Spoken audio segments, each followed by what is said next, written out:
ఈరోజు రైతుల దినోత్సవము, సో అందుకనేసి పిల్లల్ని బయటికి పిలుచుకొచ్చాము. ఇప్పుడు వడ్లు వేసిన తర్వాత ఎన్ని రోజులకు వస్తాయి అంకుల్ మొలకలు? మొలకల 3 రోజులు.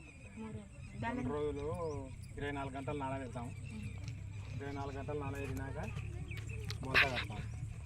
మొలక కట్టినాక మళ్ళీ 24 గంటలకు మళ్ళీ చల్లాలి. 15 రోజులకు 10 రోజులకు పచ్చ పడుతుంది. అంత 8 రోజులకు బాగా పచ్చబడి అంత మళ్ళీ తిరిగి నాటి 22 రోజులకు 23 రోజులు నెలకు లోగా నాటాలి. నెలకు నాటినాక మళ్ళా 125 రోజులకు కోత పడుతుంది. ఇప్పుడు నాటిన తర్వాత ఏదైనా పురుగు అట్లా పడితే ఏమేమి రకాల మందులు వేస్తారు?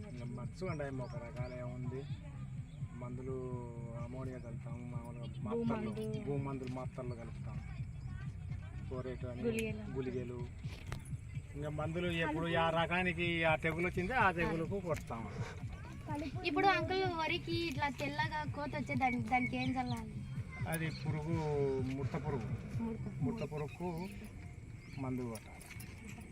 ఇంకా అవి మనకు తెలియదు మందులు. మామూలుగా పురుగు ఉంది అంటే ఆ మందులు ఇస్తారు వాళ్ళు, మందులు అంగటలు పోయి కొట్టాలి.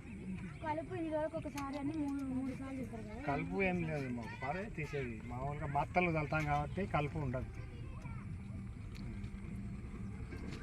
ఇంకేమైనా డౌట్స్ ఉన్నాయా?